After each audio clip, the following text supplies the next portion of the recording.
पर हम लोग बात कर रहे हैं 3,500 साल पहले भारत में एक महान व्यक्ति हुए। उनका नाम था महर्षि बागभट्ट। उनकी लिखी हुई 2 शास्त्रीय पुस्तकों पर हम चर्चा कर रहे हैं। एक उनकी पुस्तक है अष्टांग हृदयम, दूसरी पुस्तक है उनकी अष्टांग संग्रहम। ये दोनों पुस्तकों में महर्षि बागभट्ट ने 7,000 सूत्र लिखे हैं, संस्कृत में लिखे हैं। ये सूत्र हमारे जीवन से जुड़े हुए हैं। हमारे अपने जीवन में हमें स्वस्थ रहना है, निरोगी रहना है, तो इन स्वस्थ और निरोगी रहने के लिए क्या क्या करना चाहिए, ये सूत्र बागभट्ट जी ने लिखे हैं। बागभट्ट जी महर्षि चरक के शिष्य थे। चरक ऋषि का नाम हम सब जानते हैं। चरक ऋषि के वो शिष्य थे और सबसे बेहतरीन शिष्यों में उनकी गिनती होती है, सबसे इंटेलिजेंट माने जाते हैं। चरक ऋषि ने जितना शोध कार्य किया, बागभट्ट जी ने उससे भी ज्यादा किया। 135 वर्ष उनकी आयु रही। 135 वर्ष में लगभग आप समझ लीजिए 18 वर्ष छोड़कर, 18 वर्ष वो ये कहते हैं कि मैं प्राथमिक अध्ययन करता रहा, तो 18 वर्ष छोड़कर बाकी सारे वर्ष उन्होंने बहुत गहन अध्ययन में लगाए। और उन्होंने कोई एक सूत्र लिखा तो उस पर कम से कम 50 से ज्यादा उन्होंने ऑब्जर्वेशंस किए। आज का जो विज्ञान है, जिसको हम आधुनिक विज्ञान कहते हैं, ये पूरा ऑब्जर्वेशन पर आधारित है। ऑब्जर्वेशन को हिंदी में क्या कहते हैं मैम?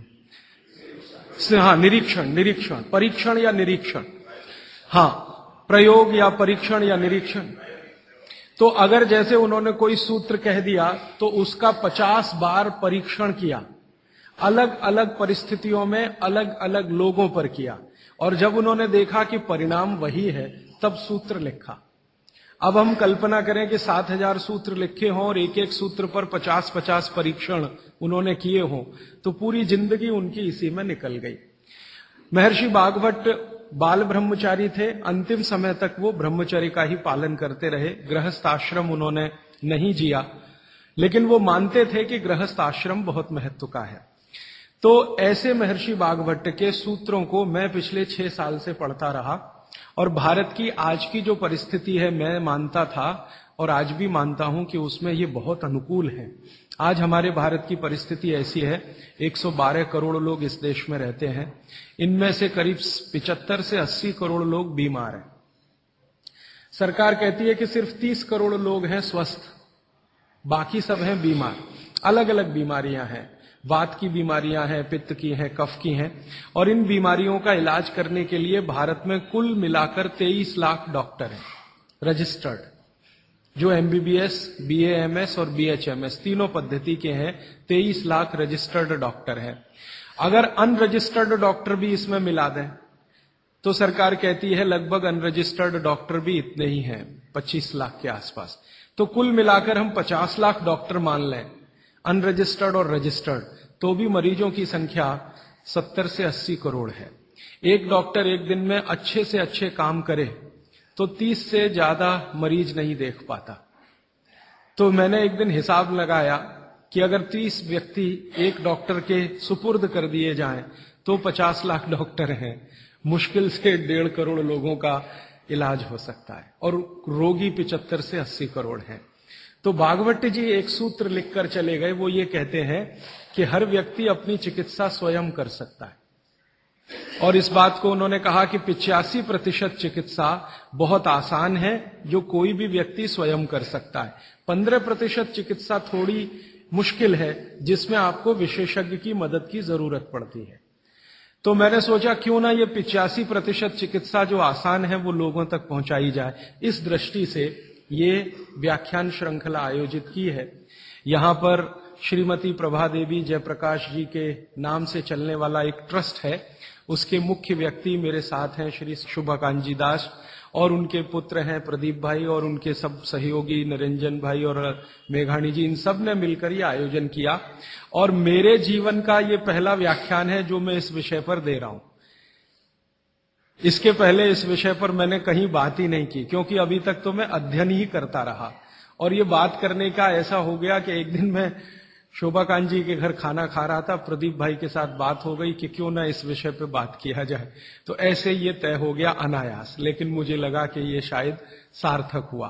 कई लोगों ने मुझे कहा, और खासकर बाबूजी माने शोभाकांत जी ने मुझे कहा कि तुम पुराने भाषण देना बंद कर दो, वो जो पेप्सी कोका कोला वाले और विदेशी स्वदेशी वाले या WTO वाले ये ही कहो। शायद बहुत लोग ऐसा कहते हैं। अगर ऐसा सबका मन बना तो शायद इस विषय में मैं आगे भी और ज्यादा गहराई से रिसर्च करके बात करता रहूंगा।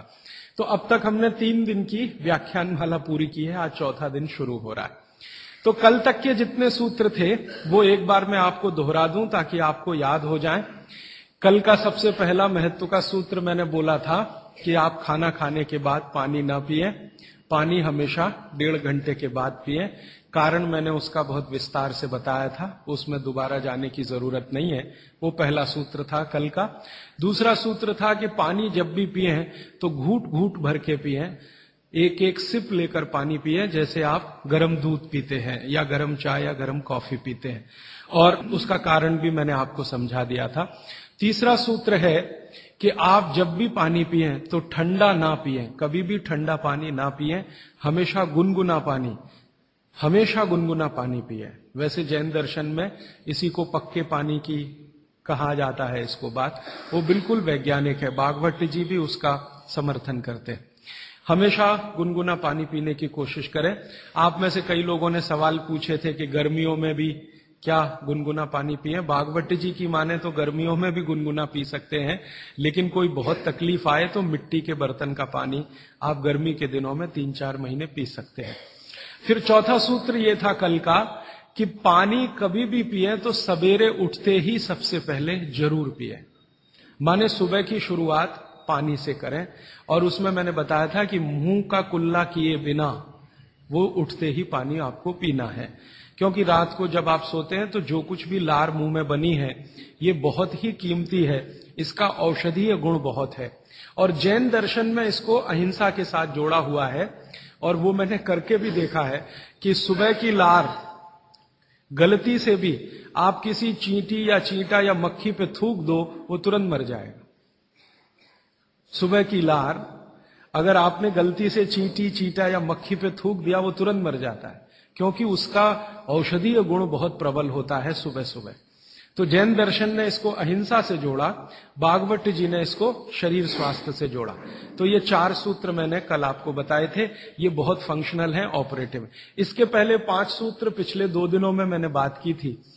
आने वाले शायद एक दिन मैं सब सूत्रों को फिर से रिपीट कर दूंगा ताकि आपको भूलने ना पाए, आसानी से याद हो। अभी मैं आगे बढ़ता हूं। कल के सूत्र को आगे बढ़ाते हुए मैं एक सूत्र आपके सामने रख कहता हूं। बागभट्ट जी कहते हैं बहुत गहरी बात। वो ये कहते हैं, ये साध्वी जी हैं इसलिए मुझे आज कहना बहुत उपयोगी भी लग रहा है इस सूत्र का। मैं सोचा था कि कल कहूंगा लेकिन आज कह रहा हूं। बागभट्ट जी कहते हैं कि जब आप भोजन करें कभी भी, तो भोजन का समय थोड़ा निश्चित करें। भोजन का समय निश्चित करें, ऐसा नहीं कि कभी भी कुछ भी खा लिया। हमारा ये जो शरीर है ये कभी भी कुछ भी खा लेने के लिए नहीं है। इस शरीर में जठर है, मैंने आपसे कहा, उसमें अग्नि प्रदीप्त होती है। तो बागभट्टी जी कहते हैं कि जब जठर में अग्नि सबसे ज्यादा तीव्र हो उसी समय भोजन करें तो आपका खाया हुआ एक एक अन्न का हिस्सा पाचन में जाएगा और रस में बदलेगा, और रस में से मांस, मज्जा, रक्त, वीर्य, मल, मूत्र, मेद और आपकी अस्थियां, इनका विकास होगा। तो कभी भी कुछ ना खाएं। ये पद्धति भारत की नहीं है, ये यूरोप की है। यूरोप में डॉक्टर्स हैं, वो हमेशा कहते हैं कि थोड़ा थोड़ा खाते रहो, कभी भी खाते रहो। हमारे यहां ये नहीं है, थोड़ा थोड़ा खाते रहो, कभी भी खाते रहो। आपको दोनों का अंतर समझाना चाहता हूं। बागभट्ट जी कहते हैं कि खाना खाने का समय निर्धारित करें, और समय निर्धारित होगा उससे जब आपके पेट में अग्नि की प्रबलता हो, जठर अग्नि की प्रबलता हो। बागभट्ट जी ने इस पे बहुत रिसर्च किया और वो कहते हैं कि 1.5-2 साल के रिसर्च के बाद उनको पता चला कि जठर अग्नि कौन से समय सबसे ज्यादा तीव्र होती है। जठर अग्नि कौन से समय सबसे ज्यादा तीव्र होती है? तो वो कहते हैं कि जब सूर्य का उदय होता है, सूर्य का जब उदय होता है तो सूर्य के उदय होने से लगभग 2.5 घंटे तक जठर अग्नि सबसे ज्यादा तीव्र होती है। सूर्य के उदय होने से, सूर्य का उदय होना आप चेन्नई के हिसाब से सोच लीजिए, मान लीजिए 7 बजे, तो 7 बजे से लेकर 9:30 बजे तक जठर अग्नि सबसे ज्यादा तीव्र होगी। हो सकता है यही सूत्र अरुणाचल प्रदेश में मैं बात करूं तो वो 4 बजे से 6:30 का समय आ जाएगा, क्योंकि अरुणाचल प्रदेश में सूर्य 4 बजे निकल आता है। अगर मैं सिक्किम में बात करूंगा तो और 15 मिनट पहले हो जाएगा, और यही बात अगर मैं गुजरात में जाकर करूंगा तो आपसे समय थोड़ा भिन्न हो जाए। तो सूर्य के साथ इसको ध्यान रखें। तो सूर्य का उदय जैसे ही हुआ उससे अगले 2.5 घंटे तक जठर अग्नि सबसे ज्यादा तीव्र होती है।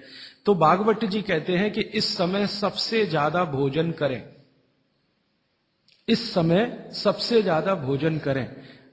वो तो एक जगह यहां तक कह देते हैं कि आप अगर संभव हो तो 9:30 बजे के अंदर ही लंच करें, 9:30 बजे के अंदर ही लंच करें, माने ब्रेकफास्ट गायब, नाश्ता छोड़ें, सीधे ही भोजन करें। यहां तक वो कहते हैं। वो ये कहते हैं कि सुबह 9:30 बजे तक अगर आपने भरपेट भोजन किया है तो इसमें से जो कुछ भी बनेगा वो एक एक बूंद, एक एक अन्न का टुकड़ा, एक एक दाने का टुकड़ा आपके शरीर के लिए उपयोगी होगा। क्यों? क्योंकि वो कहते हैं कि सुबह 7 बजे से, आपके हिसाब से मैं कह रहा हूं, 7 बजे से 9:30 जठर अग्नि बहुत तीव्र होती है। भागवत जी ने एक और रिसर्च किया था कि शरीर के जो अलग अलग अंग हैं, जैसे हृदय है, हृदय, और जैसे जठर है, जठर, जैसे किडनी है, जैसे लीवर है, इनके काम करने का अलग अलग समय है। जठर अग्नि के काम करने का सबसे अच्छा समय है 7 से 9:30, सूर्योदय से 2.5 घंटे तक। फिर इसी तरह से हृदय, हृदय के काम करने का समय है सबसे ज्यादा ब्रह्म मुहूर्त से 2.5 घंटे पहले। ब्रह्म मुहूर्त आप समझते हैं 4, 4:30, तो 2, सवा 2 बजे, 1:30 बजे से लेकर 4 बजे के बीच में हार्ट सबसे ज्यादा सक्रिय होता है, और सबसे ज्यादा हार्ट अटैक उसी समय में आते हैं। किसी भी डॉक्टर से पूछ के देख लीजिए, क्योंकि हृदय जब सबसे ज्यादा सक्रिय होगा तो हृदय घात भी उसी समय होगा। इसलिए 99% हार्ट अटैक अर्ली मॉर्निंग्स में ही होते हैं, क्योंकि हृदय के काम करने का उस समय सक्रियता सबसे ज्यादा है। इसी तरह हमारा लीवर है, इसी तरह किडनी है। इसकी पूरी एक सूची मैंने बनाई है, बाहर पुस्तकों में है, इसलिए विस्तार में मैं नहीं जाता। संकेत के लिए आपसे कह रहा हूं कि हर शरीर के अंग का काम करने का एक निश्चित समय है, प्रकृति ने तय किया है, उसको भगवान ने तय किया है। तो आपका जठर अग्नि है, ये सबसे अच्छा 7 से 9:30। तो आप भरपेट खाना खाइए, ठीक है।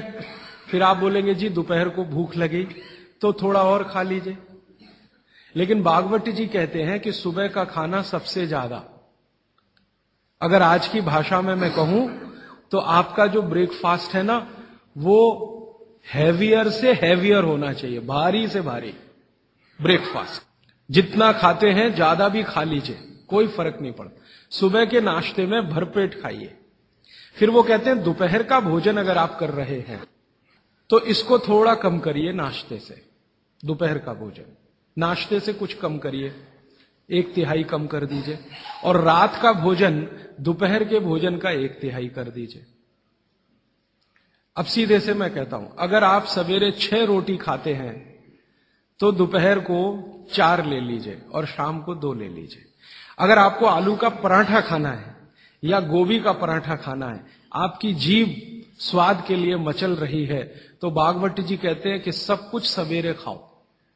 आलू का पराठा भी खाओ, गोभी का पराठा भी खाओ, मूली का पराठा खाओ, जो आपको खाना है।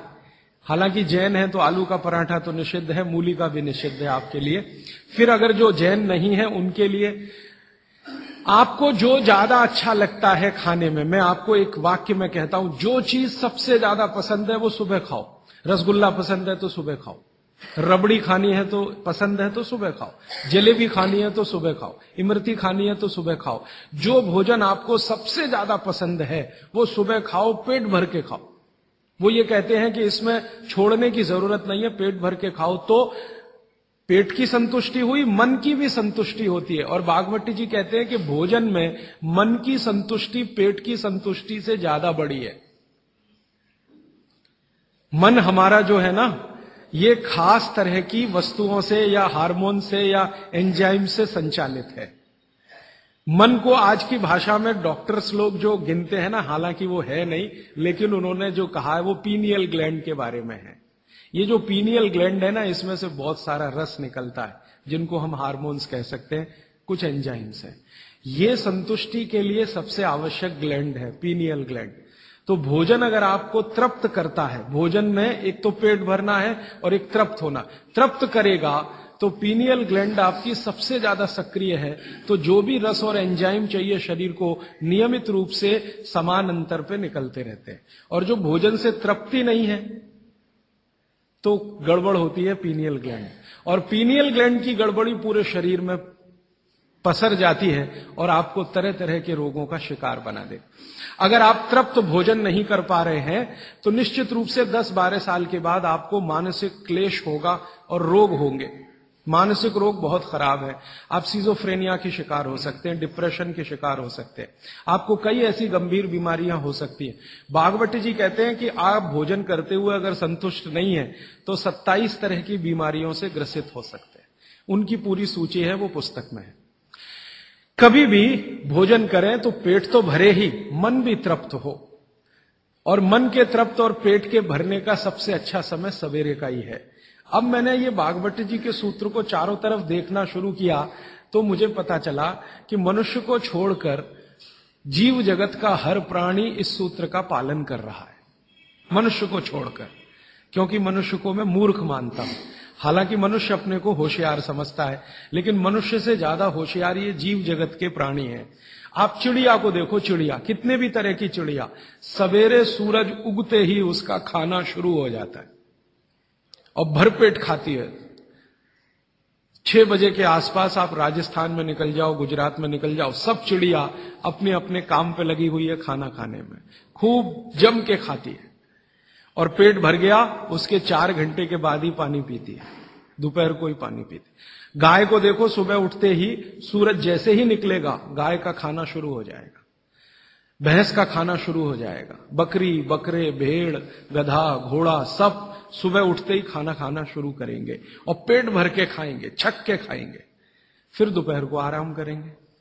तो ये सारे जानवर, सारे जीव जंतु, आप सांप को देखो, बिच्छू को देखो, कीड़ी को देखो, चींटी को देखो, चींटे को देखो, सब जानवर, सब जीव जंतु जो हमारी आंखों से दिखते हैं, जो नहीं भी दिखते हैं, ये सबका भोजन करने का समय सवेरे सूर्योदय का ही है। सूर्योदय के साथ ही ये सब भोजन करते हैं, इसलिए ये हमसे ज्यादा स्वस्थ रहते हैं। मैंने आपको कई बार ये कहा है, आप उसको हंस देते हैं, किसी भी चिड़िया को डायबिटीज नहीं होता, किसी भी बंदर को हार्ट अटैक नहीं आता। बंदर तो आपके नजदीक है ना शरीर रचना में, बस बंदर और आप में एक ही अंतर है कि उसको पूंछ है, आपको नहीं है, बाकी सब कुछ एक ही है। आपका हृदय बंदर का हृदय, आपका लीवर बंदर का लीवर, आपकी किडनी बंदर की किडनी, सब कुछ समान है। मां का गर्भाशय, बंदरिया का गर्भाशय, सब समान है, एक ही अंतर है, उसको पूछे, आपको नहीं है। तो ये बंदर को कभी भी डायबिटीज नहीं, आर्थराइटिस नहीं, कोई कुछ नहीं, कोई कुछ नहीं। मेरे एक बहुत अच्छे मित्र हैं डॉक्टर रविंद्रनाथ शानबाग, वो रहते हैं कर्नाटक में। कर्नाटक में एक उडुपी नाम की जगह है, वहां रहते हैं, बहुत बड़े प्रोफेसर हैं, मेडिकल कॉलेज में काम करते हैं। उन्होंने एक बड़ा गहरा रिसर्च किया। उन्होंने कहा कि मैंने जिंदगी भर, माने 15-16 साल उन्होंने एक रिसर्च किया कि बंदर को बीमार बनाओ, क्योंकि उन्होंने बहुत सारे वैज्ञानिकों से यह सुन रखा है कि बंदर बीमार नहीं होता, और बीमार होगा तो मरेगा ही, जीवित नहीं रहेगा, तो बंदर को बीमार बनाओ। तो उन्होंने तरह तरह के वायरस और बैक्टीरिया बंदर को डालना शुरू किया, कभी इंजेक्शन के माध्यम से, कभी किसी माध्यम से। वो कहते हैं कि मैं 15 साल असफल रहा, बंदर को कुछ नहीं हो सकता। और मैंने कहा कि आपने ये बता दिया कि ठीक है बंदर को कुछ नहीं हो सकता। वो कहते हैं कि मैंने बहुत कोशिश किया कि उसके ब्लड का कोलेस्ट्रॉल बढ़ा दूं, बढ़ता ही नहीं। तब उन्होंने एक दिन रहस्य की बात बताई, वो आपको भी मैं बता देता हूं कि बंदर का जो ब्लड है ना, उसका RH फैक्टर दुनिया में सबसे आदर्श है। और आपका RH फैक्टर जब नापता है ना कोई डॉक्टर, तो बंदर से ही कंपेयर करता है, वो बताता नहीं आपको, ये अलग बात है।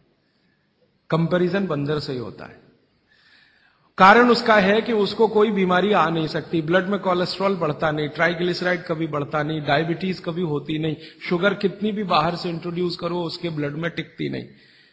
तो वो प्रोफेसर साहब कहते हैं यार ये सब एक ही चक्कर है कि बंदर सवेरे ही सवेरे भरपेट खाता है, जो आदमी नहीं खा पाता। तो वो प्रोफेसर रविंद्रनाथ शानबाग ने कुछ अपने मरीजों को कहा कि देखो भैया बंदर की तरह से खाओ, माने सुबह सुबह भरपेट खाओ। तो उनके कई मरीज हैं जिन्होंने पर उन्होंने एक्सपेरिमेंट किया, और वो मरीज बताते हैं कि जब से उन्होंने सुबह भरपेट खाना शुरू किया, किसी की डायबिटीज माने शुगर कम हो गई, किसी का कोलेस्ट्रॉल कम हो गया, किसी के घुटने का दर्द कम हो गया, किसी के कमर का दर्द कम हो गया, किसी का कुछ, गैस बनना बंद हो गई, पेट में जलन होना बंद हो गई, नींद अच्छी आने लगी, वगैरह वगैरह सारे इंप्रूवमेंट वो बोलते हैं होते हैं। तब से वो चिल्ला चिल्ला कर कहते हैं, और ये बात भागवत जी 3500 साल पहले कहते हैं कि सुबह का खाना सबसे अच्छा, माने सबसे ज्यादा खाना है, सबसे अच्छा खाना है, जो भी स्वाद आपको लगता है वो सुबह ही खाइए। तो सुबह का खाना फिक्स करिए, समय तय करिए। तो समय मैंने आपको बता दिया, सूरज उगा और 2.5 घंटे तक, माने 9:30 बजे तक, ज्यादा से ज्यादा 10 बजे तक आपका भोजन हो जाना चाहिए। और ये भोजन तभी होगा जब आप नाश्ता बंद करेंगे। ये नाश्ता हिंदुस्तानी चीज नहीं है, ये अंग्रेजों की है। और आप जानते हैं ना हमारे यहां चक्कर क्या चल गया, नाश्ता थोड़ा कम करेंगे, लंच थोड़ा ज्यादा करेंगे, डिनर उससे भी ज्यादा करेंगे। सवा सत्यानाश, एकदम उल्टा।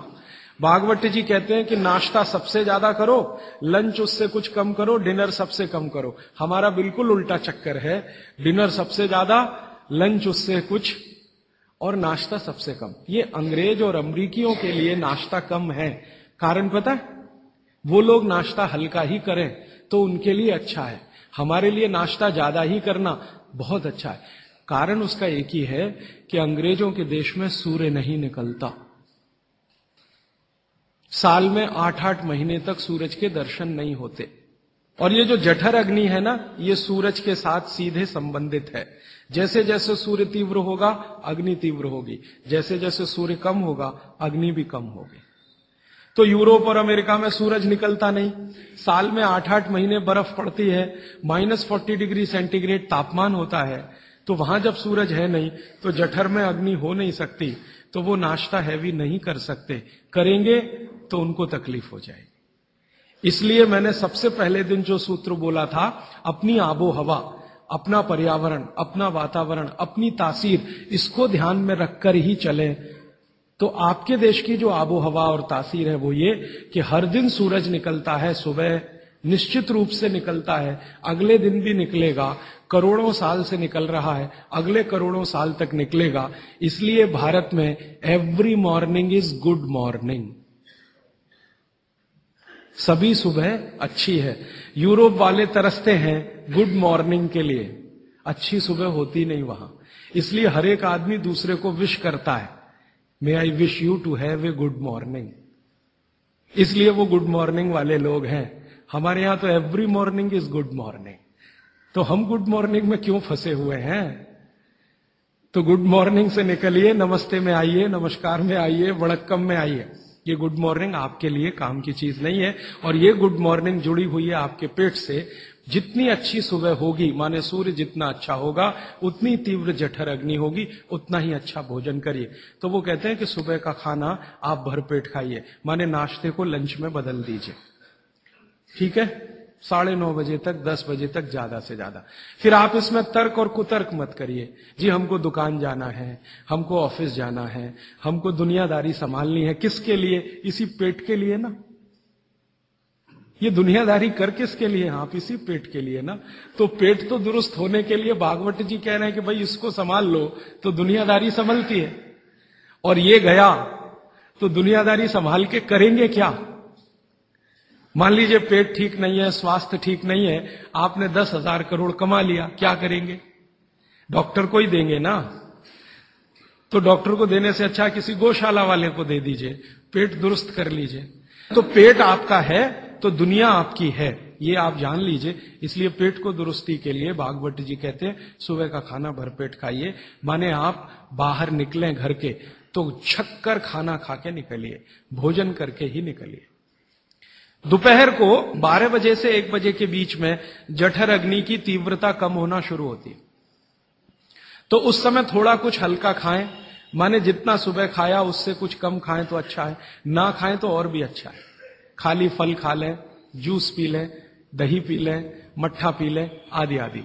शाम को फिर खाएं।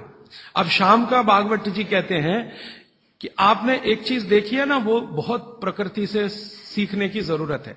दीपक भरा तेल का दीपक आप जलाना शुरू करिए तो पहली लौ खूब तेजी से जलेगी, ठीक है, और अंतिम लौ भी तेजी से जलेगी। माने दीपक जब बुझने वाला होगा तो बुझने से पहले वो बहुत तेज जलेगा। यही पेट का भी नियम है। जठर अग्नि सुबह सुबह बहुत तीव्र होगी और शाम को जब सूर्यास्त होने जा रहा है तब भी तीव्र होगी, बहुत तीव्र होगी। तो कहते हैं शाम का खाना सूरज के रहते रहते खा लो। सूरज डूबा तो अग्नि भी डूबी। तो वैसे तो जैन दर्शन में कहा है रात्रि भोजन निषेध है, भागवत जी भी यही कहते हैं, तरीका अलग है बस। आप अहिंसा के लिए कहते हैं, वो स्वास्थ्य के लिए कहते हैं। वो ये कहते हैं शाम का खाना तो सूरज डूबने के बाद दुनिया में कोई नहीं खाता। गाय को खिला के देख लो, नहीं खाएगी। भैंस भी नहीं खाती, खिला के देख लो। बकरी भी नहीं खाएगी, बकरा गधे को खिला के देख लो, खाता नहीं। हाँ, बिल्कुल नहीं खाता। आप खाते हैं तो आप अपने को कंपेयर कर लीजिए कि किसके साथ हैं आप। कोई जानवर, कोई जीव राशि सूरज डूबने के बाद खाती नहीं, तो आप क्यों खा रहे हैं? प्रकृति का नियम भागवत जी कहते हैं पालन करिए। माने रात का खाना जल्दी कर दीजिए, सूरज के रहते रहते। माने 5-6 बजे के आसपास आपके यहां सूरज डूबता है, 6 बजे या 6:30 बजे, वही समय सबसे अच्छा है, डूबने से पहले। अब कितना पहले? तो भागवत जी ने उसका कैलकुलेशन दिया, 40 मिनट पहले। सूरज डूबने का समय पता कर लीजिए। चेन्नई में सूरज शाम को 7 बजे डूब रहा है तो 6:20 तक। 6 बजे डूब रहा है तो 5:20 तक। ये हिंदुस्तान के किसी भी कोने में चले जाइए, सूरज डूबने से 40 मिनट पहले का ही निकलेगा। तो 40 मिनट पहले शाम का खाना खा लीजिए और सुबह का तो सूरज निकलने के 2.5 घंटे तक कभी भी खा लीजिए। दोनों समय पेट भर के खा लीजिए। फिर कहेंगे जी रात को क्या? तो रात के लिए भागवत जी कहते हैं कि एक ही चीज है रात के लिए, कि आप कोई तरल पदार्थ ले सकते हैं, जिसमें सबसे अच्छा उन्होंने दूध कहा है। साध्वी जी तो वो भी नहीं ले सकते, साधु तो वो भी नहीं ले सकते, लेकिन आप गृहस्थी लोग हैं तो इतनी छूट चाहें तो आप ले सकते हैं। भागवत जी कहते हैं कि शाम को सूर्य डूबने के बाद, मैंने आपको कल कहा था, हमारे पेट में जठर स्थान में कुछ ऐसे हार्मोन्स या एंजाइम्स या रस पैदा होते हैं जो दूध को पचाते हैं।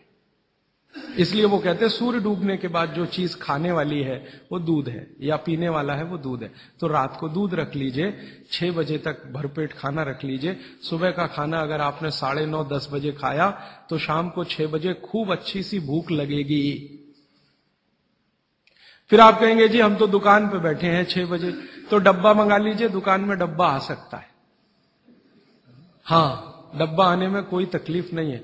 दुकान में आप 6 बजे बैठे हैं, डब्बा आपका आ सकता है। और मैं आपको हाथ जोड़कर कह रहा हूं, आप में से कोई भी डायबिटिक पेशेंट है, कोई भी अस्थमेटिक पेशेंट है, किसी को भी बात का गंभीर रोग है, आज से ये सूत्र चालू कर दीजिए।